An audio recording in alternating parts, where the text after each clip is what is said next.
Bonjour à vous et bienvenue sur Graphimani Channel. Chercheurs de vérité, ufologues, curieux et amis de notre belle planète Terre, avant de voir cette vidéo avec les dernières infos à propos de la Terre plate, j'ai un message très important à vous transmettre et à bien saisir avant de poursuivre. La Terre plate, pour ceux qui n'ont pas encore bien compris, la symbolique ou la métaphore de ce mouvement qui prend de l'ampleur chaque jour, chaque heure un peu plus, ce n'est pas de vouloir démontrer que la Terre est en forme de pizza ou de CD. Qui croirait cela?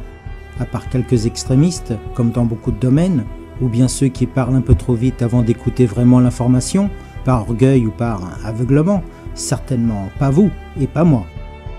Et oui, car les centaines de commentaires sur ma vidéo précédente, sur les différents blogs, m'ont convaincu de la sensibilité de ce sujet. Ce qui m'a surpris le plus, c'est la force et l'acharnement de certains pour tenter de me convaincre que la Terre est ronde et un point c'est tout. Et uniquement avec des liens NASA, bien sûr, d'images retouchées ou de liens vidéo encore plus surréalistes. Vive la liberté d'expression, d'écoute et de partage. Est-ce si mal de penser un peu par soi-même? Donc, la Terre plate, c'est d'abord et avant tout un éveil. Un réveil de la conscience, oui. C'est une prise de conscience que quelque chose cloche, vraiment. Entre ce que nous constatons réellement aujourd'hui avec nos sens, notre réflexion, nos calculs, et simplement autour de nous. Nous nous apercevons chaque jour un peu plus des mensonges, des incohérences dont on nous abreuve au quotidien, dans les médias, les journaux, les autorités compétentes et officielles, le formatage éducatif. C'est fou comme il suffit de répéter sans cesse un mensonge chaque jour pour que l'humain y croit. Et pour ceux qui résistent un peu, on répète encore et encore le mensonge. Ils finiront bien par y croire, avec tous les autres autour déjà convaincus. Non, cela ne correspond pas. Donc, la métaphore de la Terre plate, c'est donc avant tout le symbole du stop. C'est assez. Alors, que tente de transmettre comme message la majorité de ceux qui ont compris le mouvement de la Terre plate? Non pas de prouver qu'elle est plate, mais simplement entendre et voir la vérité à propos de la Terre, la sentir, la ressentir, et non des mensonges ou trucages récurrents et permanents. S'il y avait des preuves, photos ou vidéos, d'une Terre plate ou autre, et qu'elle soit ronde, plate, creuse, en dôme, en pyramide, en cube ou en tortue, c'est pas grave, on vous les montrerait volontiers. Bref, jusque-là, aucune vraie photo ou vidéo de la Terre au naturel, dans son intégralité, dans son ensemble, en résumé en vue globale, qui ne soit retouchée. Des morceaux ou parties de la Terre, un par un, oui c'est vrai, mais on peut aisément réaliser ces clichés par ballon aérien ou par avion cartographique, et même par drone aujourd'hui. On s'attend quand même à mieux que cela, à notre époque et avec nos moyens. Vérifiez vraiment, comparez vraiment. Vous pourrez aussi visionner ma première vidéo au sujet de la Terre plate. Elle donne déjà quelques bons indices et il y a un premier pas pour bien saisir ce que je vais développer dans cette vidéo-ci. Que croyez-vous? Nous l'aimons ce monde. Nous désirons, juste et avant tout, savoir la vérité. La vraie vérité à propos de notre planète, quelle qu'elle soit. Avoir de vraies images, de vraies vidéos, dans sa vision réelle et naturelle, et non pas des petites parties ou morceaux photographiés un par un et réassemblés par infographie sur une sphère virtuelle, puis retouchés et sublimés encore par un logiciel type Photoshop. Nous désirons de vraies photos et vraies vidéos de la Terre, dans sa globalité, en entier, en live et au naturel, non retouchées, même si c'est la vision d'une Terre polluée, avec des débris spatiaux par centaines de milliers, même si les couleurs sont moins spectaculaires qu'en Technicolor. En tant que terrien, humain, mon premier réflexe, si j'allais dans l'espace, ou si j'envoyais un super télescope là-haut, je ferais des tas de photos de la Terre, de tous les côtés, selon les saisons, voir les pôles et leur immensité de glace vierge, ou voir la Terre de nuit avec ses villes illuminées, selon les fêtes nationales de chaque pays, de chaque culture, et je me placerais comme tout bon photographe amateur, dans de bonnes conditions de distance et de lumière. La base quoi, pas vous? Qu'on nous montre alors simplement et concrètement, avec les divers moyens techniques actuels et possibles, ce que nous a annoncé M. Galilée ou Nicolas Copernic dans les années 1511 à 1513, avec son traité sur l'héliocentrisme sous le titre abrégé de Commentariolus. J'affiche ici le vrai titre complet pour les plus curieux. Variation encore améliorée du système de Ptolémée, dénommé par contre Almageste, qu'il a lui-même repris des théories d'Aristarque de Samos, théorie amorcée déjà au moins 280 avant Jésus-Christ. Alors, pourquoi tant de mal à nous montrer la Terre telle qu'elle est décrite officiellement? Une Terre au périmètre de 40 000 km environ, avec un rayon moyen de 6371 km. De qui se moque-t-on? Eh bien de nous tous, mes amis. De moi, de vous, peut-être même de l'humanité à laquelle nous aspirons. Montrez-la nous, telle qu'elle est dans son intégralité, dans sa réalité, au naturel, et prenons enfin de vraies et réelles mesures. C'est un droit légitime, un désir, un espoir commun à tous, à toute l'humanité, ne pensez-vous pas? Alors pour une demande si simple, pourquoi tant de difficultés? Et puis franchement, cela changerait-il mes convictions ou ma foi envers un grand créateur, créateur de grand tout, de tout ce qui est, si la Terre est différente au final, ou simplement plus grande que calculée jusqu'ici? Certainement que non. L'erreur n'est-elle donc pas humaine? Quel que soit le nom que je donne au créateur, ou de la façon dont je l'honore? Encore non. Je ne confonds pas la foi et la religion. Mais cela ouvrirait certainement les yeux et l'esprit sur ce monde, et surtout sur ceux qui veulent le gérer pour nous. Comment est donc réellement la Terre au final? Ce sera bien plus logique et plus clair dans quelques instants. Mais avant, c'est à vous de décider. Si vous voulez vraiment savoir, si vous voulez ôter quelques filtres qu'on vous applique depuis bien trop longtemps, si vous voulez encore plus ouvrir votre conscience à ce monde, ou si par contre, vous préférez ne pas savoir, ne pas voir, ne pas entendre. Libre à vous. Alors, il est encore temps de zapper cette vidéo dès maintenant. Je vous demanderai seulement d'écouter les informations énoncées, de ne pas croire aveuglément ce que je vous annonce, mais simplement de le vérifier par vous-même.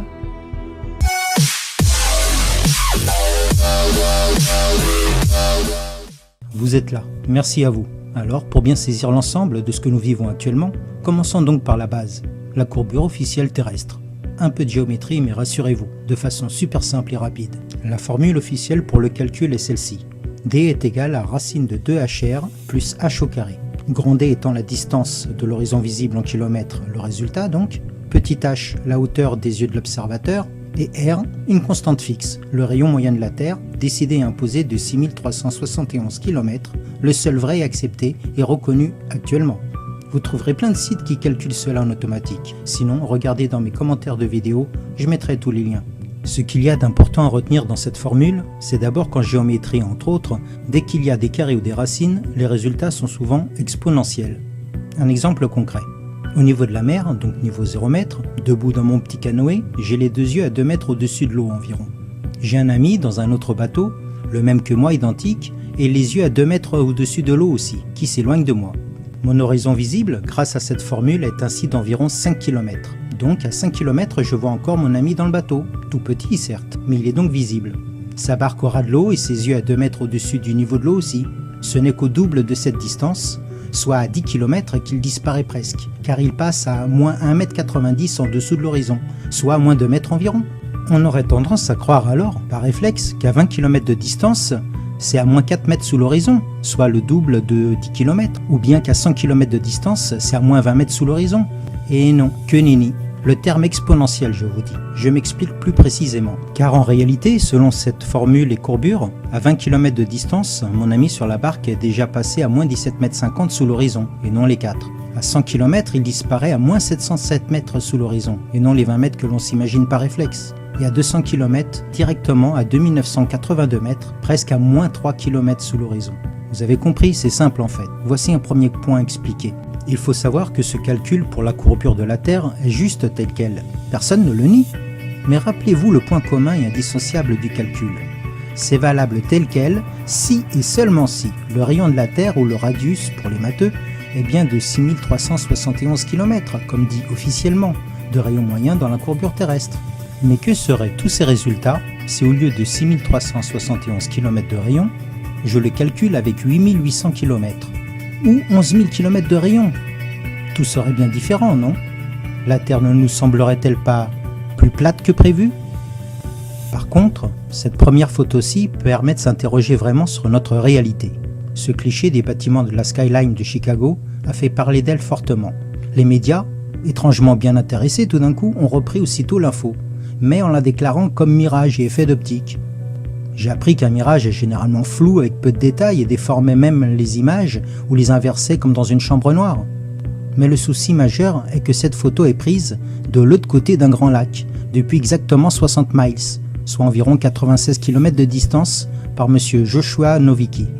Ce cliché ne devrait pas pouvoir exister via la formule officielle, car à 96 km, le sol est à moins 633 mètres sous l'horizon selon la formule précédente, et la hauteur des gratte-ciel de Chicago ne le permet pas, normalement.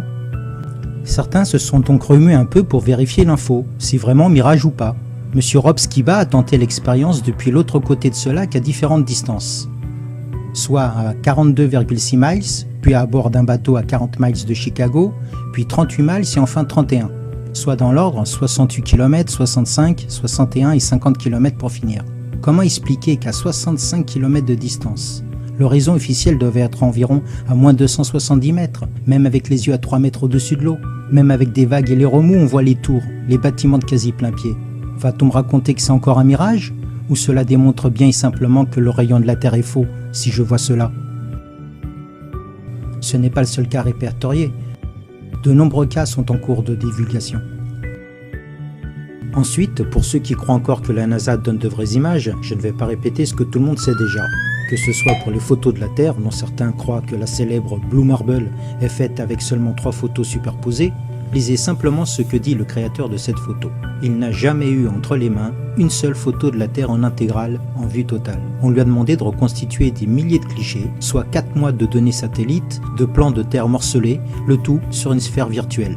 Pourquoi dissimuler que ce sont des images composées et non réelles ? Certaines le sont pourtant bien mentionnées. Alors, pourquoi ne pas l'avouer pour toutes les images les plus importantes et dites officielles ? Quant aux soi-disant réelles photos et vidéos du récent télescope DSC-OVR, ouvrez simplement vos sens. Déjà, trouvez-vous vraiment cela logique d'envoyer un télescope à 1 600 000 km de la Terre pour réaliser des images en haute définition ? C'est comme si pour vous prendre en photo, proportionnellement, le photographe reculait bien loin, à 2 km 300 de vous, en vous disant « T'inquiète pas, j'ai un super zoom, j'ai tous les détails en haute qualité ». Allez-vous vraiment croire cela sans tiquer un peu ? Alors, si vous y croyez encore, regardez simplement ceci. Lors de la rotation de la Terre, vous pensez vraiment que les nuages se déplacent ainsi, en synchro pendant des heures et se suivent tous, du nord comme au sud ? Ou bien alors le mouvement des nuages sur Terre devrait plutôt ressembler à ceci, telle la mécanique des fluides. De même que pour le mouvement de la Lune, ne vous a-t-on pas appris que la Lune montre sans exception la même face à la Terre, due à sa lente révolution synchrone ? Donc quand la Terre tourne de 1/4 de tour, la Lune doit orbiter autour de la Terre en faisant aussi 1/4 de tour. Où est-il passé ce quart de tour, puisque c'est des vraies images ? À propos, connaissez-vous réellement le budget annuel de la NASA ou de l'ESA, l'Agence spatiale européenne ? Écoutez bien, c'est 1947 millions de dollars pour l'étude rien que de la Terre. Oui, presque 2 milliards de dollars. Plus encore 1361 millions pour les sciences planétaires et 709 millions pour l'étude stratosphérique.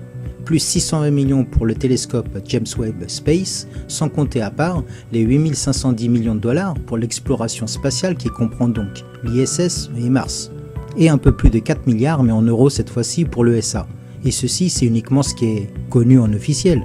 Donc, avec tous ces moyens et cette montagne d'argent, la NASA ou bien l'ESA sont capables de photographier Pluton en haute définition, des planètes à des milliards de kilomètres, des étoiles et des galaxies à des millions d'années-lumière, et aucune des deux n'est capable de faire de simples images normales de la Terre.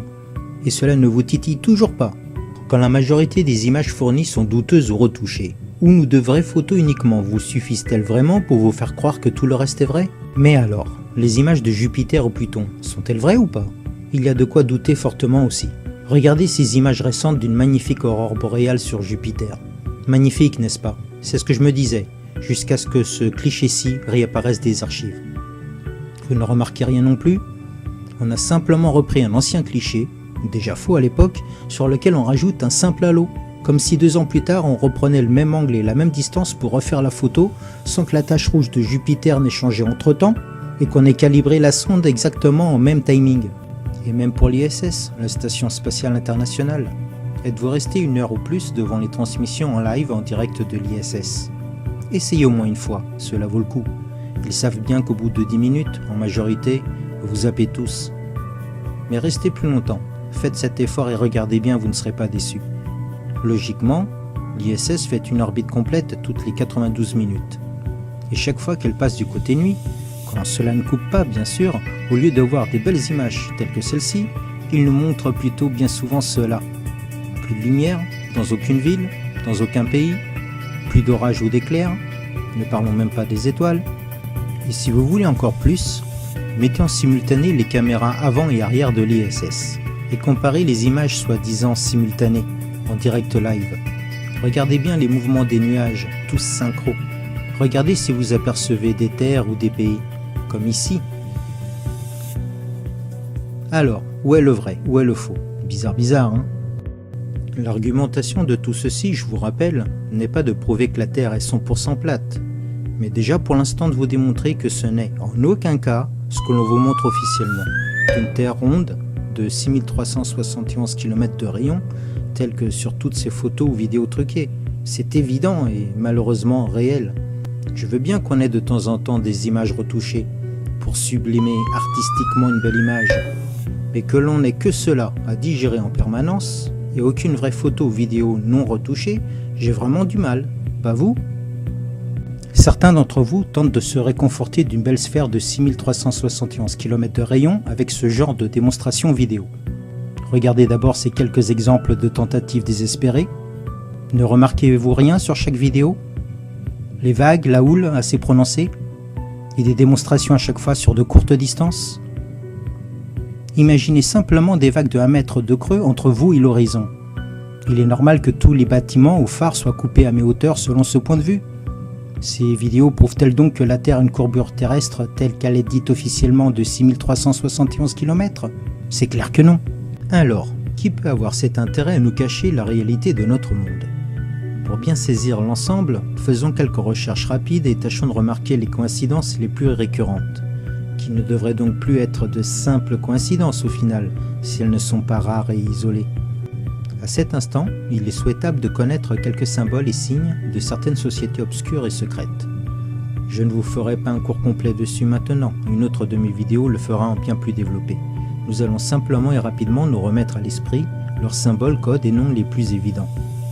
Que cela soit la pyramide, avec ou sans l'œil, l'équerre, le compas, que la majorité d'entre vous connaît déjà, mais aussi très important d'autres signes tels que les colonnes, les carreaux à damier, le nombre 33, et que nous allons voir plus loin, ou bien encore l'aigle, ou encore la tête de mort, pour ne citer que cela pour le moment. Mais quel rapport entre ceci et la Terre plate? Je vous ai déjà fait mention dans ma première vidéo du contact très étroit entre les studios Disney, l'ingénieur nazi von Braun et la NASA. Mais bien avant la NASA. Cela a déjà commencé un peu avant les années 1950 avec le JPL, le Jet Propulsion Laboratory. Connaissez-vous l'équipe des 5 auteurs responsables de cette entité au monopole indéniable? Aleister Crowley, le célèbre sataniste et magicien noir, l'homme qui se proclamait le plus malfaisant au monde. Jack Whiteside Parsons, autre sataniste occultiste et magicien noir. L. Ron Hubbard et son désir de contrôle de l'esprit des masses, que vous connaissiez mieux sous le terme de scientologie.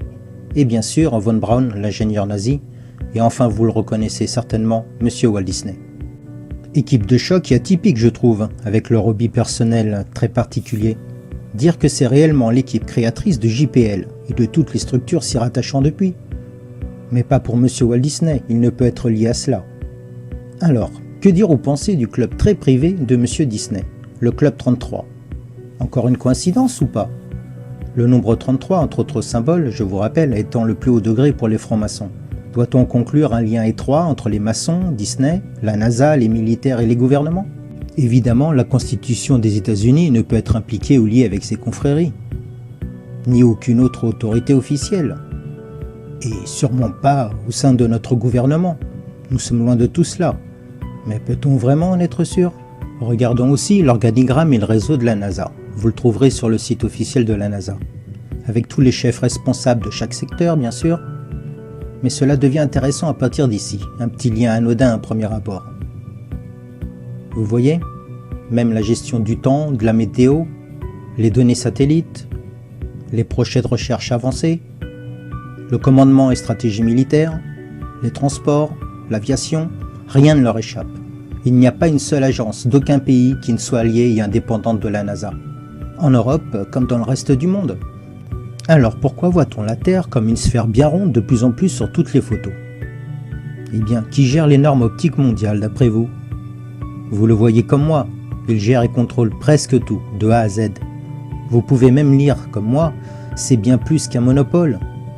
Alors pourquoi voyez-vous ce genre d'image de plus en plus, avec ces optiques qu'on appelle fisheye ou œil de poisson? Vous croyez vraiment que c'est la vraie vision de notre monde? Renseignez-vous aussi sur certaines expériences ou expéditions qu'on tente de vous dissimuler en les dénigrant, tel le Bedford Level Experiment sur un canal de 10 km de long, ou bien encore les interviews de l'amiral Byrd, ou ce type d'archives qui permet de se poser pas mal de questions sur notre réalité. Que cela soit cette récompense jamais gagnée de 5 000 $ à qui démontrerait que la Terre n'est pas plate, la récompense attend encore à ce jour depuis 1931. Que dire aussi de ces archives trouvées sur le site officiel de la librairie du Congrès américain, qui montre un plan de la Terre bien plus grand, avec d'autres mers et surtout d'autres terres inconnues du grand public. Ce plan surprenant et unique a eu 2 articles dans la presse. Un dans le Pacific Commercial Advertiser en janvier 1907, puis un autre quelques jours après dans le Hawaiian Gazette, et daterait de plus de 10 siècles. Il a pour nom le Kobayashi World Map. Serait-ce une des vraies raisons pour interdire de passer le 60e parallèle et qui nous a éloignés du pôle sud depuis le traité antarctique, le seul traité au monde qui n'a jamais été brisé par aucun pays? Que pensez-vous également de cette vision des rayons de soleil traversant les nuages? Cela montre-t-il un soleil réellement à 150 millions de kilomètres? Ou bien vos sens vous créent la conscience d'un soleil bien plus proche de nous? Et ce symbole, est-ce un signe de cette réalité cachée à nos yeux, qu'ils savent et connaissent, qu'ils reconnaissent? Oui, je sais, beaucoup de choses vues ici dans cette vidéo paraissent trop surprenantes ou impossibles, mais elles sont réelles, malheureusement je dirais. Alors comment est la Terre au final? C'est ce qu'il faut éclaircir, avant tout et tous ensemble. Il est évident qu'il n'y a aucune vraie image de la Terre à ce jour. Toutes ces confréries, ces sociétés au monopole implanté qui gèrent l'espace, notre monde, les normes mondiales et notre vision de la vie, tous ces groupes militaires, ces gouvernements impliqués ne sont pourtant que les bras exécutants de quelque chose d'autre qui les dirige, qui les manipule. Ils croient tous détenir un certain pouvoir sur notre monde et nous. Qui est responsable de tout cela au final? De ces contradictions et mensonges? Une entité encore plus secrète? C'est ce que l'on pourrait croire à premier abord, mais leur but ne se résume qu'à diviser pour mieux régner. Les seuls vrais et uniques responsables de tout cela, en fin de compte, c'est nous tous, nous qui laissons faire, nous qui acceptons et ne réagissons pas en laissant faire. À nous de nous unir, tous ensemble, solidaires, afin de savoir vraiment, de connaître la vérité, au lieu de chercher désespérément à justifier ou expliquer ces mensonges pour se rassurer que tout va. Discutons de tous ces éléments, soyons solidaires en cette recherche de vérité. Vérifiez ces infos que je vous apporte et écoutez vos sens, votre raisonnement, votre intuition. Je vous dis donc à très bientôt, n'hésitez pas à vérifier, à poser des questions, à commenter, à liker. Bonne semaine à vous tous, soyez ouverts, soyez aware, soyez unis en quête de vérité. Namasté.